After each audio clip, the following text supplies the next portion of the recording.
ಬೆಂಗಳೂರಲ್ಲಿ ವಿದ್ಯಾರ್ಥಿಗಳು ಹೇಳಿದಂತಹ ವಿಚಾರ ಜೊತೆಗೆ ರಿಯಾಲಿಟಿ ಚೆಕ್ ಮಾಡುವಂತಹ ಸಂದರ್ಭದಲ್ಲಿ ಸೇಮ್ ಪೇಪರ್ಗಳು ಇದ್ದಿದ್ದನ್ನು ಕೂಡ ಇಲ್ಲಿ ಗಮನಿಸಬಹುದು. ಅದೇ ರೀತಿಯಾಗಿ ಕಲಬುರಗಿಯಲ್ಲೂ ಕೂಡ ಪಿಯುಸಿ ಪ್ರಿಪರೇಟರಿ ಪ್ರಶ್ನೆ ಪತ್ರಿಕೆ ಲೀಕ್ ಆಗಿರೋದ್ರ ಬಗ್ಗೆ ನ್ಯೂಸ್ 18 ಜೊತೆಗೆ ಮಕ್ಕಳು ಮಾತಾಡಿದ್ದಾರೆ.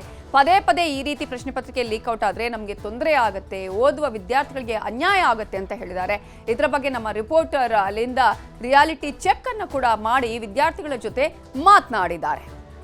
ನಿಜವಾಗಿ ಇವತ್ತು ನಾವೇನು ಇಂಗ್ಲಿಷ್ ವಿಷಯದ ಪೇಪರ್ನ ಪ್ರಿಪರೇಟರಿನ ನಾವೆಲ್ಲರೂ ಏನು ಬರ್ದಿದ್ದೀವಿ, ಆ ಪೇಪರ್ ನಿನ್ನೆನೆ ಲೀಕ್ಔಟ್ ಆಗಿದೆ ಅಂತಕ್ಕಂಥ ಸುದ್ದಿಗಳು ಅಥವಾ ನಮ್ಮ ಫ್ರೆಂಡ್ಸ್ನ ಒಂದಿಷ್ಟು ಜನ ನೋಡಿದ್ದಾರೆ ಅಂತ ಹೇಳ್ತಿದ್ದಾರೆ.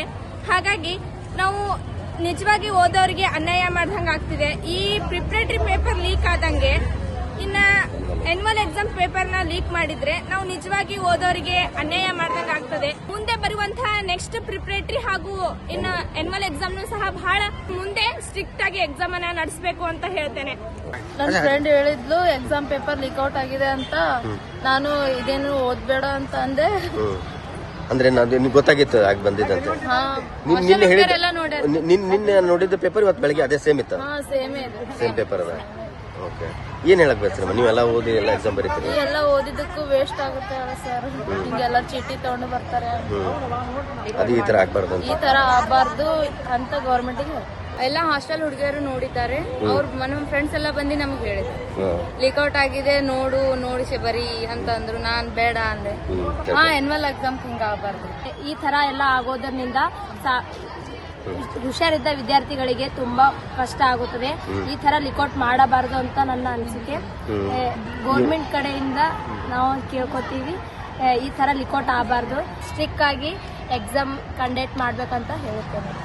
ಸಾಯಂಕಾಲ ವಾಟ್ಸ್ಆಪ್ ನಲ್ಲಿ ಆ ಪ್ರಶ್ನೆ ಪತ್ರಿಕೆ ಸೋರಿಕೆ ಆಗಿದ್ದು ಆ ವಾಟ್ಸ್ಆಪ್ ನಲ್ಲಿ ಹರಿದಾಡ್ತಿದೆ ಇವತ್ತು. ಆದ್ರಿಂದ ನಿನ್ನೆ ರಾತ್ರಿ ವಾಟ್ಸ್ಆಪ್ ನಲ್ಲಿ ಬರತಕ್ಕಂತ ಕ್ವಶನ್ ಪೇಪರ್ ಇವತ್ತು ಬೆಳಗ್ಗೆ ಇರುವಂತ ವಿದ್ಯಾರ್ಥಿಗಳು ಬರತಕ್ಕಂಥ ಕ್ವಶನ್ ಪೇಪರ್ ಎರಡು ಒಂದೇ ರೀತಿ ಆಗಿದೆ.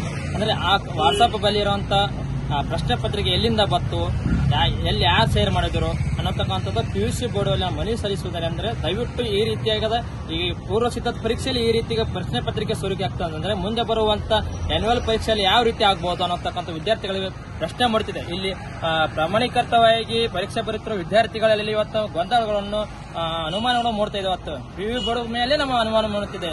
ಈ ರೀತಿ ಈಗಿರುವ ಪ್ರಶ್ನೆ, ಶಿಕ್ಷಣ ಸಚಿವರೇ ವಿದ್ಯಾರ್ಥಿಗಳು ಮಾತನಾಡಿದ್ದನ್ನ ಕೇಳಿದ್ರಿ, ಜೊತೆಗೆ ರಿಯಾಲಿಟಿ ಚೆಕ್ ಮಾಡುವಂತಹ ಸಂದರ್ಭದಲ್ಲಿ same to same question paper ಇದ್ದಿದ್ದನ್ನ ಕೂಡ ನಾವು ತೋರಿಸಿದ್ವಿ. ಹಾಗಾದ್ರೆ ಈಗ ಏನ್ ಹೇಳ್ತೀರಾ ಶಿಕ್ಷಣ ಸಚಿವರೇ? ಪ್ರಿಪರೇಟರಿ ಅನ್ನುವ ಕಾರಣಕ್ಕೆ ಇಲ್ಲಿ ನಿರ್ಲಕ್ಷ್ಯವನ್ನ ಮಾಡ್ತಾ ಇದ್ದೀರಾ, ಪರವಾಗಿಲ್ಲಪ್ಪ ಅಂತ ಹೇಳಿ ಆ ರೀತಿಯಾದಂತಹ ಒಂದು ಯೋಚನೆ ಏನಾದ್ರೂ ಇದೆಯಾ? ಅಲ್ಲ, ನಕಲು ತಡೆಯೋದಕ್ಕೆ ಇಲಾಖೆಯಲ್ಲಿ ವಿಫಲ ಆಯ್ತಾ ಅನ್ನೋದಕ್ಕೆ ಉತ್ತರವನ್ನ ಕೊಡಬೇಕಾಗಿದೆ. ಕಾರಣ ಮಕ್ಕಳು ಈಗಲೇ ಒಂದು ಮೈಂಡ್ ಸೆಟ್ಗೆ, ಕೆಲವು ಮಕ್ಕಳು ಏನಾಗಿದೆ ಅಂದ್ರೆ ಈಗ ಹೆಂಗು ಲೀಕ್ ಆಗಿದೆಯಲ್ಲ ಎಕ್ಸಾಮ್ ನ ಕ್ವಶನ್ ಪೇಪರು, ನೆಕ್ಸ್ಟ್ ಕೂಡ ಹಂಗೆ ಆಗ್ಬಹುದು, ನಾವ್ ಯಾಕೆ ಓದ್ಬೇಕು ಅನ್ನೋ ಮೈಂಡ್ ಸೆಟ್ಗೆ ಬಂದ ಹಾಗೆ ಕಾಣಿಸ್ತಾ ಇದೆ ಕೆಲವು ವಿದ್ಯಾರ್ಥಿಗಳ ಮನಸ್ಥಿತಿಯನ್ನ ನಾವು ಗಮನಿಸ್ತಾ ಹೋದ್ರೆ. ಪೂರ್ವಭಾವಿ ಪರೀಕ್ಷೆ ಕಥೆಯೇ ಹೀಗಾದ್ರೆ ಮುಂದೆ ಹೇಗೆ ಮುಖ್ಯ ಪರೀಕ್ಷೆಯಲ್ಲಿ ನಕಲು ತಡೆಯೋದಕ್ಕೆ ಸಾಧ್ಯ ಇದೆಯಾ ಇಲ್ವಾ ಅನ್ನುವಂತಹ ಆತಂಕವನ್ನ, ಪ್ರಶ್ನೆಯನ್ನ ಹುಟ್ಟು ಹಾಕಿದೆ. ಶಿಕ್ಷಣ ಸಚಿವರೇ ಪ್ರತಿಕ್ರಿಯೆ ನೀಡದೆ ಮೌನ ಉತ್ತರವೇ ಹಾಗಾದ್ರೆ? ಇದು ವಿದ್ಯಾರ್ಥಿಗಳ ಭವಿಷ್ಯದ ಪ್ರಶ್ನೆ. ಇಲ್ಲಿ ಪೇಪರ್ ಲೀಕ್ ಆದ ಬಗ್ಗೆ ನ್ಯೂಸ್ 18 ಅಸಲಿಯತ್ತನ್ನ ಬಯಲು ಮಾಡಿದೆ. ಈಗಲಾದ್ರೂ ಉತ್ತರ ಕೊಡ್ಬೇಕಲ್ವಾ?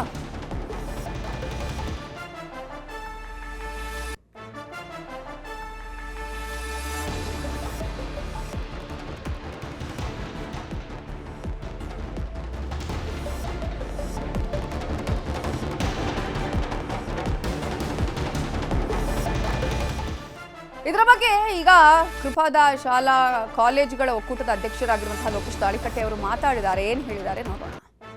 ಸೊ ಈ ರೀತಿ question paper pre board exam ನಲ್ಲೇ ಪ್ರಿಪರೇಟರಿ ಎಕ್ಸಾಮ್ಸ್ ಎಲ್ಲ ಲೀಕ್ ಆಗೋದು ಪ್ರಾರಂಭ ಆಯ್ತು ಅಂತಂದ್ರೆ, ಸೊ ಚೆನ್ನಾಗಿ ಓದುವಂತ ವಿದ್ಯಾರ್ಥಿಗಳ ಆತ್ಮಸ್ಥೈರ್ಯ ಕುಂದುತ್ತೆ. ಮತ್ತೆ ಕೆಲವು ಓದದೇ ಇರುವಂತ ವಿದ್ಯಾರ್ಥಿಗಳು ಕ್ವಶನ್ ಪೇಪರ್ಗೋಸ್ಕರ ಬೇರೆ ಬೇರೆ ಹಿಂಬಾಲಕರಾಗುವಂಥದ್ದು ಮತ್ತೆ ನಂಬಿಕೊಳ್ಳುವಂತಹ ಪರಿಸ್ಥಿತಿ ನಿರ್ಮಾಣ ಆಗುತ್ತೆ.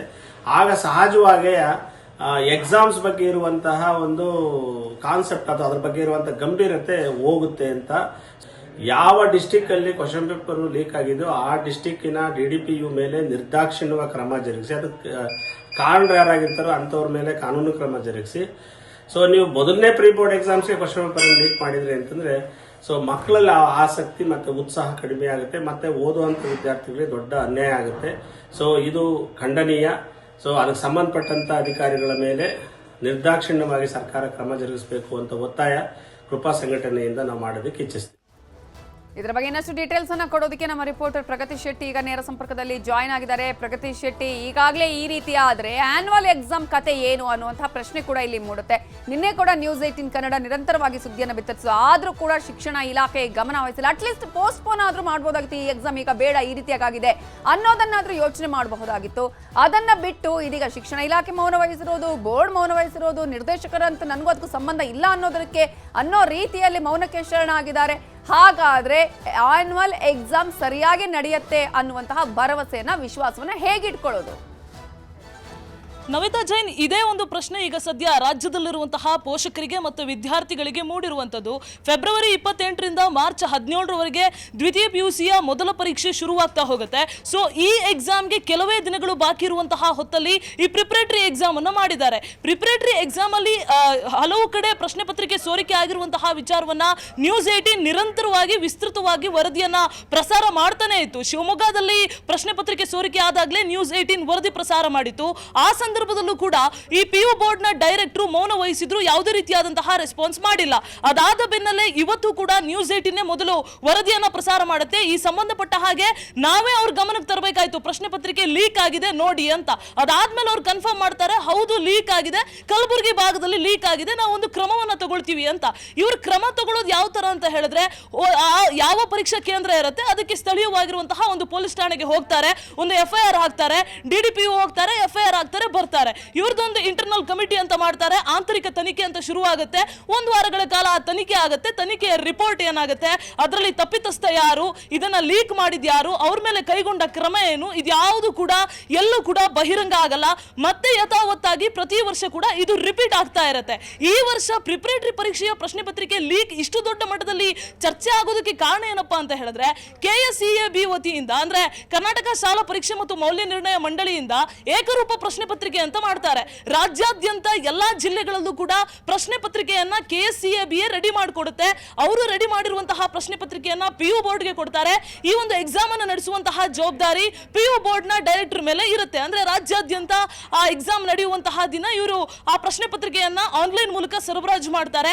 ಇದರ ಪಾಸ್ವರ್ಡ್ ಯಾರಿಗೆ ಗೊತ್ತಿರುತ್ತೆ, DDPO ಗೊತ್ತಿರುತ್ತೆ, ಜೊತೆಗೆ ಪ್ರಿಂಟರ್ಗೆ ಗೊತ್ತಿರುತ್ತೆ. ಇವರಿಬ್ಬರೇ ಇದಕ್ಕೆ ಸಂಬಂಧಪಟ್ಟವರಾಗಿರ್ತಾರೆ. ಇದು ಎಲ್ಲ ಲೀಕ್ ಆಗಿದೆ ಅನ್ನುವಂತಹ ಜಾಡನ್ನ ಕಂಡು ಹಿಡಿಯೋದಕ್ಕೆ, ಆ ಜಾಲವನ್ನ ಭೇದಿಸೋದಕ್ಕೆ ಇವರಿಗೆ ಇಷ್ಟು ಟೈಮ್ ಬೇಕಾಯ್ತಾ ಅನ್ನುವಂತಹ ಪ್ರಶ್ನೆ ಕೂಡ ಇದೆ.